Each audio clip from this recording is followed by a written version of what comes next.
Reading my credit card information from the stage. I am very sorry to disappoint you all. Mic check, 1, 2, 3. I was counting on it. Yeah, no, I know. Everyone got used to that. And the social security number, and we'll be back though. We'll let them do some mic checks from time to time. You guys all set? You mind coming off into the audience for a sec? Yeah, of course. Here? Yeah, you can give us your social now. Oh, okay, gotcha. The whole room is mic'd up, so. Thank you. Yeah. How's it going? Hey, Z, good to meet you. How you doing? All right, you know. Mic checking now? Yeah, you know, we all take on new roles. Well, welcome to the team. Thank you. Yeah. This is our studio. It's a good time to start because there will be a lot of things going on. Oh, So yes. you're gonna get a crash course. Yeah. You were with the CAO? Mm-hmm. Nice. Yes. Okay. It's good to be back. Yeah. Or 11:15. Okay. Dems. Okay. We've got a technical issue up front, so I will be back. All right.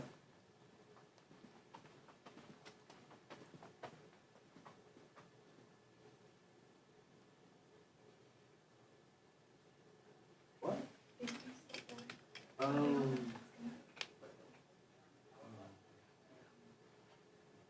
Well.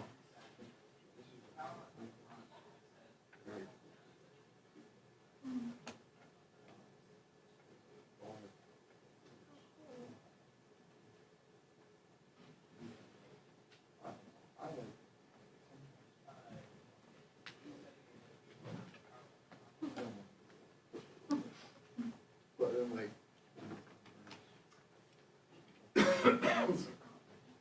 Yeah, it's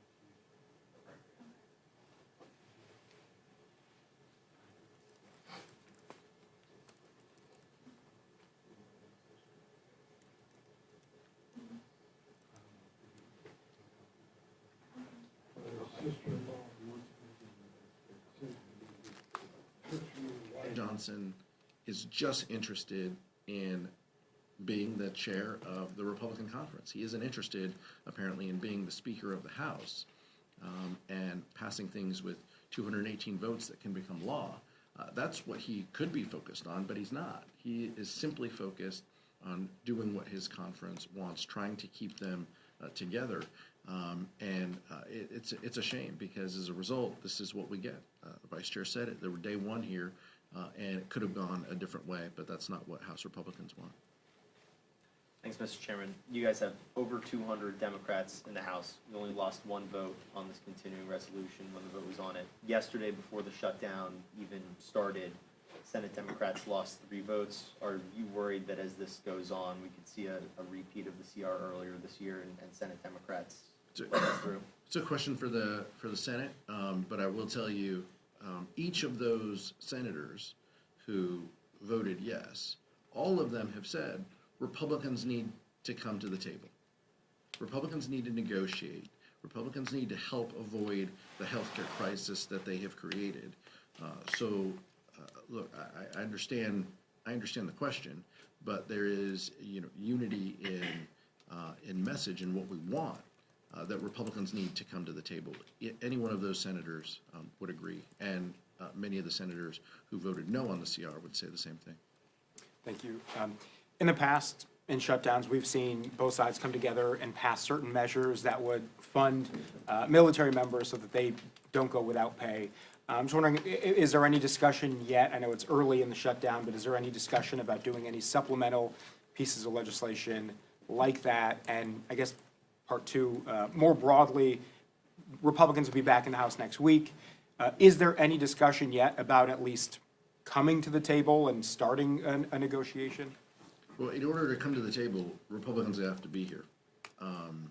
They're not here. They're scattered across the country, across the world, maybe on some trips, on vacation. We're here ready to work, and that part's unfortunate. We want to avert the healthcare crisis that we know is coming. I appreciate you asking about possible legislation. The majority controls the floor. If Republicans want to put pieces of legislation on the floor, they can next week. We are saying, let's avoid this shutdown. Let's end this, and let's have conversations about what's necessary to fix this healthcare crisis that you've created. But we're not going to take pinky promises like Speaker Johnson hands out to his conference, giving them, select committees and other things. Like his word doesn't mean much to House Democrats at this point, after backing away from a truly bipartisan CR in December. That's the floor, by the way, of what we need. Democrats and Republicans coming together, agreeing to a continuing resolution. For those of you new to this room, Republicans backed away from that deal, from that bipartisan agreement, when Elon Musk told them to, and then they had a smaller CR in March that we opposed. So that's the stakes of where we are. I don't control the floor. The vice chair and I don't control what comes to the floor. We'll handle that when Republicans notice it. But House Democrats stand ready and willing to engage and negotiate to end this shutdown if Republicans are serious about addressing the healthcare crisis that they've created. I just wanted to get your reaction to some fellow Democrats as well as Republicans have said, like the thousands of government workers who are going to go without a paycheck, that some members of Congress should also go without a paycheck. Just wanted to see if you agree with that or what you think about that proposal. Members will make their own decisions on that. We're very mindful of how the shutdown affects government employees, people who work for the federal government, who have been furloughed, people who work here in the United States Capitol, people who work as vendors here in the Capitol as well. We know that this is a disruption to them and their families.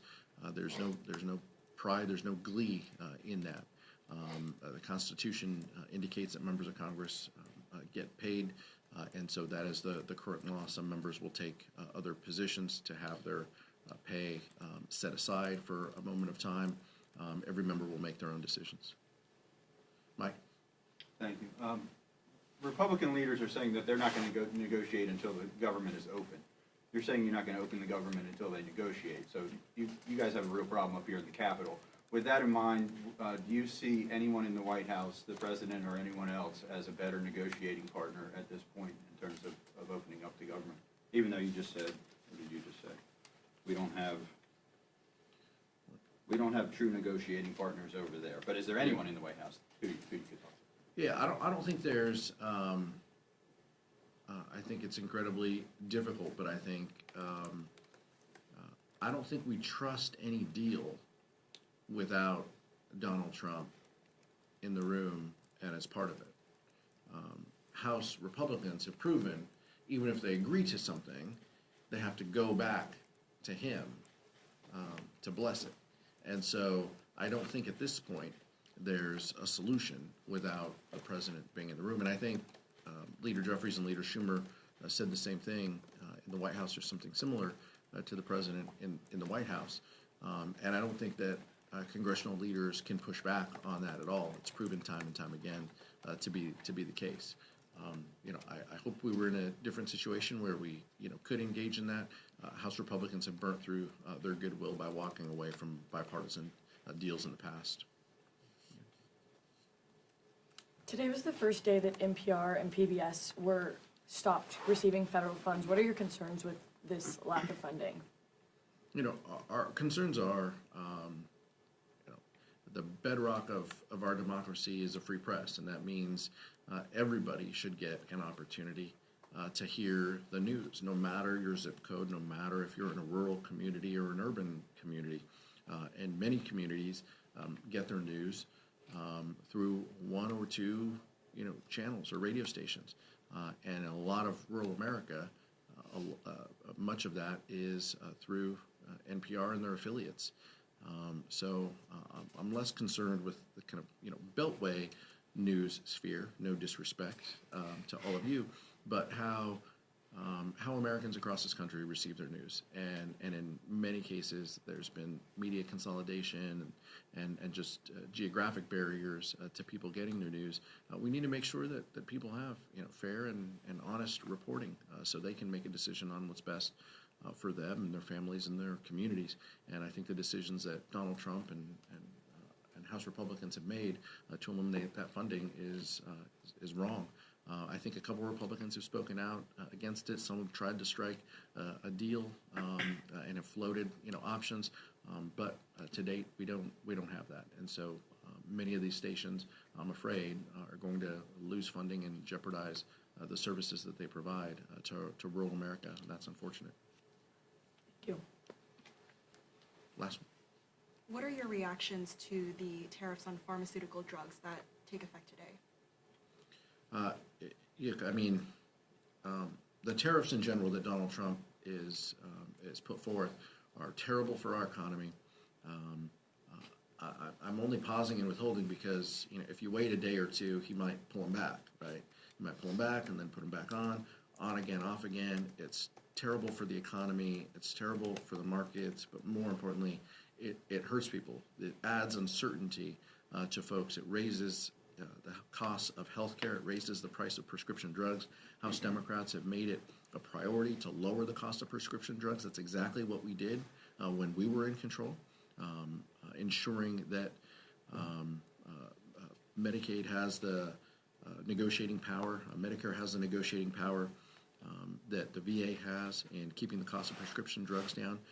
That's a policy that we stand by. That's a policy we would expand if we had our options. We want to lower the cost that people pay for pharmaceuticals. What Donald Trump is doing is raising the costs that pharmaceuticals pay. That is diametrically opposed to what we want to achieve, and it's unfortunate, but it continues down the path of chaos and confusion that his administration has rained upon us for 10 months. The tariffs are making this bad economy even worse. So estimates have come out saying that the average American family is going to pay $2,500 more because of Trump's tariffs. And in terms of pharmaceuticals and healthcare, the reason that we are here today, Democrats, is we are fighting in D.C. to cancel the cuts, lower the costs, and save healthcare. So the Republicans have massively cut healthcare and Medicaid. You're going to have $500 billion cut come to Medicare if that's not fixed. You have Republicans discontinuing the tax credits for their Affordable Care Act. And in America, if you don't have health care coverage and you get really sick, you still get treated at the hospital because we don't let people die. And then those costs get passed along to everybody who does have employer-based health care coverage. So those premiums also increase. So we're fighting the lower costs, not only in pharmaceutical drugs, but everywhere in healthcare. And we ask Republicans to stop your vacations and come to D.C. and work with us. Thank you. Thank you.